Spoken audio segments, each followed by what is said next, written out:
بسم اللہ الرحمن الرحیم. پروگرام انسائڈ دا نیوز اور میں ہوں ڈاکٹر ثنا غوری. ملک میں جہاں بہت سے مسائل ہیں اس میں سب سے امپورٹنٹ چیز اس وقت جو ہے وہ مہنگائی ہے, اور مہنگائی پہ قابو پانا ناممکن سا لگتا ہے.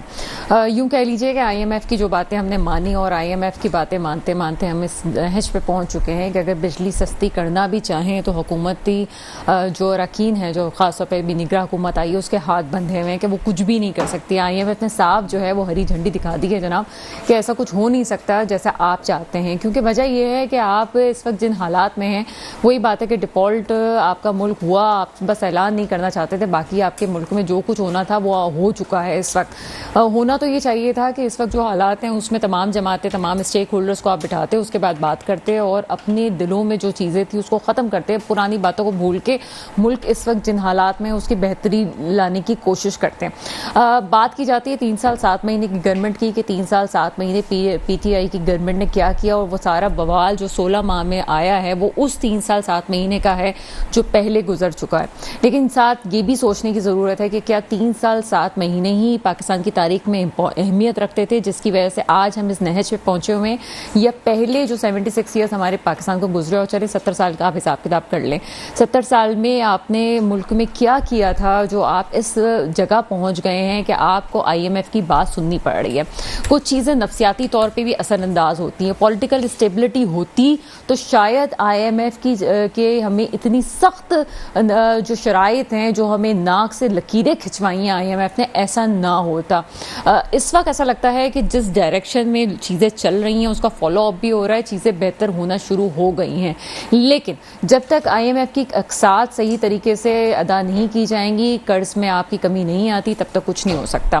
آپ کے پاس اس وقت اتنی انکم ہے نہیں, اور جتنی انکم آپ کے پاس ہوتی ہے وہ یقیناً قرض اتارنے میں چلی جائے گی, یا قرض آپ نہ ہی اتارے. ہم تو یہ کرتے ہیں جناب, قرض اتارنے کے لیے کیا, ہم دوسرا قرض اس لیے لیتے ہیں کہ پہلے والا قرض اتار سکیں. ہمارے پاس اپنے پاس گرو کرنے کے لیے اور کوئی ایسی جگہ نہیں ہے, کوئی ایسا سیکٹر نہیں ہے جو ہمیں کما کے دے رہا ہو. کچھ چیزیں ہمارے پاس پازیٹیو ضرور آئی ہیں, جیسے وہ فیصلہ ساز جن کو فیصلہ ساز پاکستان میں کہا جاتا ہے, اور جن کو پی ٹی آئی کی گورنمنٹ ایک عرصے تک یہی کہتی رہی. ان کی گورنمنٹ جانے کے بعد پی ٹی آئی کے چیئرمین ہی کہتے رہے کہ مجھے فیصلہ نہیں کرنے دیا جاتا تھا, اور جن طاقتوں کی وہ بات کرتے تھے کہ وہ ڈپارٹمنٹ ہمیں نہیں کرنے, وہ ادارہ نہیں کرنے دیتا تھا, آج وہی ادارہ تمام اسٹیک ہولڈر سے جو آپ کے لوگ ہیں ان سے بات کر کے یہ فیصلہ کر رہا ہے کہ آگے کیا ہونا چاہیے.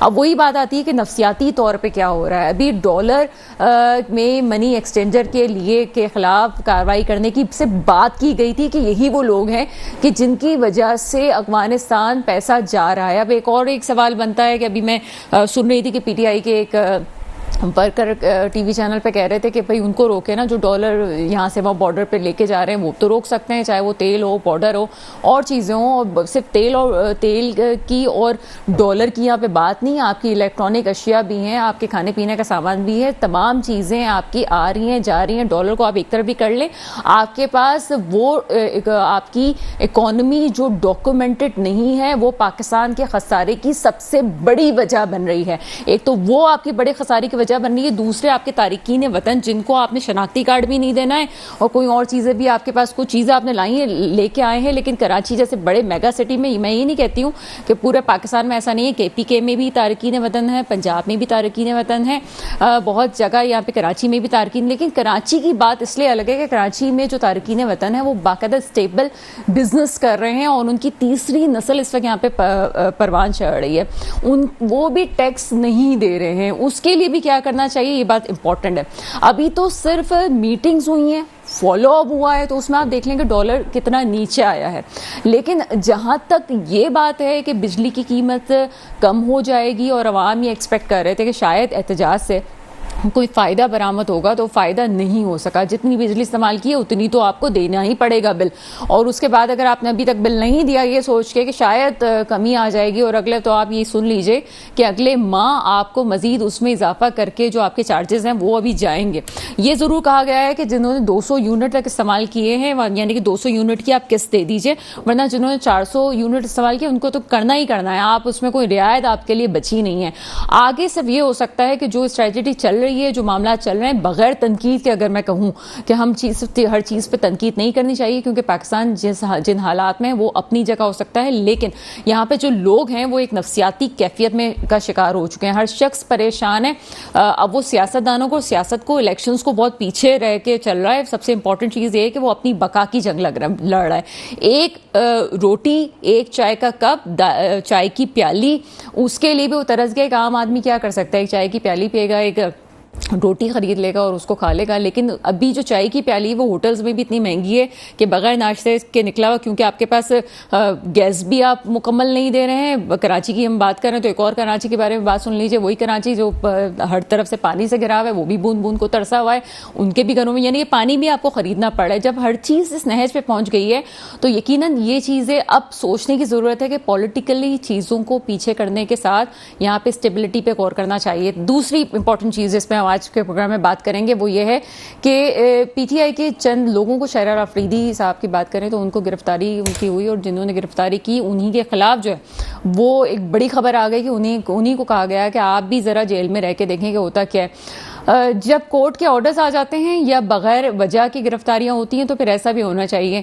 پاکستان کی تاریخ میں پہلے بھی پروگرام میں کہہ چکی ہوں کہ جو کچھ ابھی تک ہوا ہے, کہنے کو تو وہ کچھ ہوا جو 76 میں ہم نے نہیں دیکھا تھا, لیکن اس کے باوجود بھی مجھے واقعی اس بات کی امید ہے کہ کچھ اچھا ہو جائے گا. ان تمام موضوعات پہ بات کریں گے. میرے ساتھ اس وقت موجود ہیں محسن کاظمی صاحب, آپ تجزیہ کار ہیں, سر پروگرام میں آپ کو ویلکم کریں گے. ان کے ساتھ موجود ہیں عبید شاہ صاحب, آپ تجزیہ کار ہیں, سر پروگرام میں آپ کو ویلکم کریں گے. اور ہمیں جوائن کریں گے ایڈوکیٹ میر معظم بٹ صاحب, تحریک انصاف سے آپ کا تعلق ہے.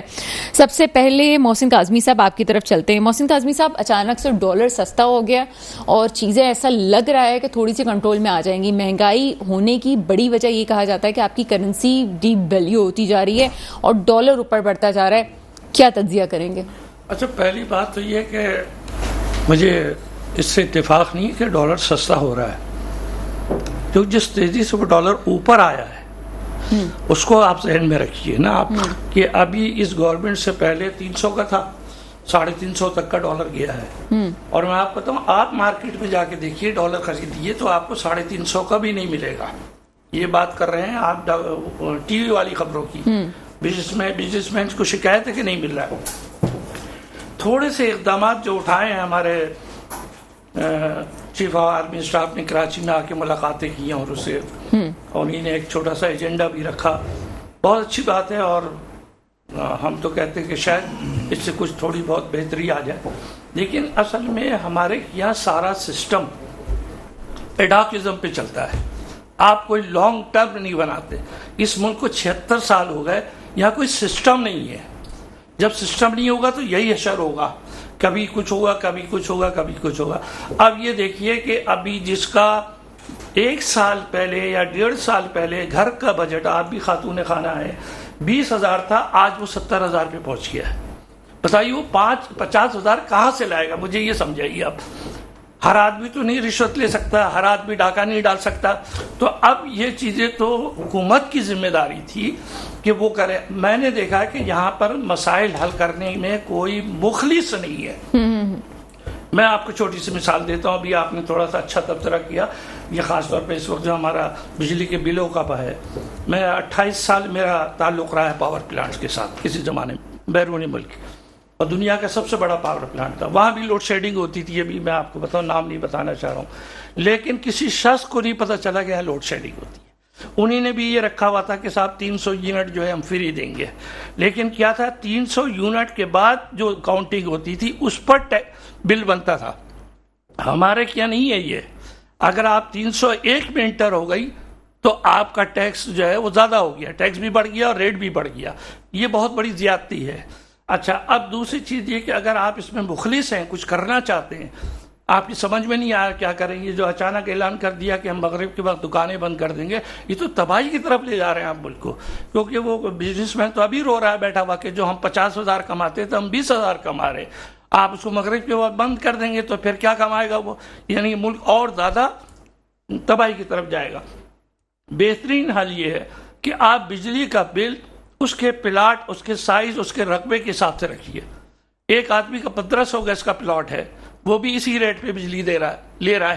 زیادہ سے زیادہ 65 جا رہی ہے اس وقت پر یونٹ جا رہی ہے. اور جو 80 گز کے پلاٹ پہ رہتا ہے وہ بھی یہی ریٹ دے رہا ہے. تو یہ کیا جاتی ہے؟ تو آپ اس کو کیٹیگرائز کریں. اس طرح آپ جو ہے غریبوں کو ریلیف دے سکتے ہیں. 200 کیا میں کہتا ہوں 500 یونٹ تک آپ انہیں بہت آسانی کے ساتھ ریلیف دے سکتے ہیں.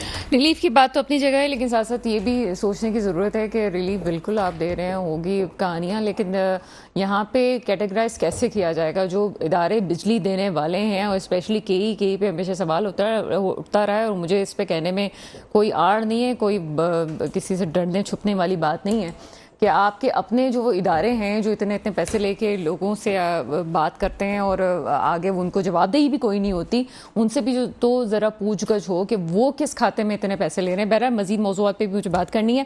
یہاں وقت ہوا چھوٹے سے بریک کا، بریک کے بعد آپ کے سامنے حاضر ہوتے ہیں. بریک کے بعد آپ کے سامنے حاضر ہیں، اور جو چیزیں امپورٹنٹ ہیں اس میں یہ ہے کہ جیسے میں نے پہلے ذکر کیا تھا کہ 76 ایئرس پاکستان کو ہو گئے، ہم رو رہے ہیں 3 سال 6 مہینے کا، 7 مہینے کا، اور اس کے بعد یہ 16 ماہ. اس سے پہلے کیا ہوتا رہا؟ اس بات میں کوئی شک نہیں ہے کہ پاکستان کا سب سے بڑا ایشو اس وقت کرپشن ہے، اور کرپشن اسی طرح سے ہوتی ہے جناب کہ ایک جب حکومت آتی ہے دوسری حکومت جاتی ہے، اور پھر پہلے والوں پہ کرپشن کے الزامات لگتے رہتے ہیں.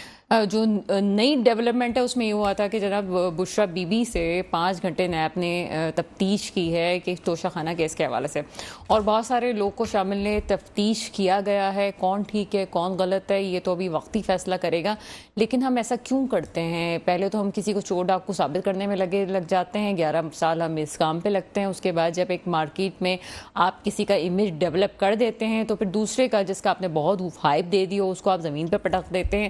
تو پھر آپ کہتے ہیں جی یہاں پہ مہنگائی ہو رہی ہے، آپ پہ باہر کے لوگ جو ہیں بھروسہ نہیں کر رہے، آپ کے پاس جو ہیں وہ پیسہ لگانے والے لوگ نہیں آ رہے. تو یہی سب کچھ ہوگا. آپ نے سیٹ تو کچھ کیا نہیں ہے، لیکن وہ لوگ جو دوسروں کو چور ڈاکو کہتے تھے آج ان سے بھی تفتیش ہو رہی ہے، وہ کتنے حد تک ٹھیک ہے کیا نہیں ہے، اس حوالے سے بات کریں گے. عبید کیا کہتے ہیں اس حوالے سے؟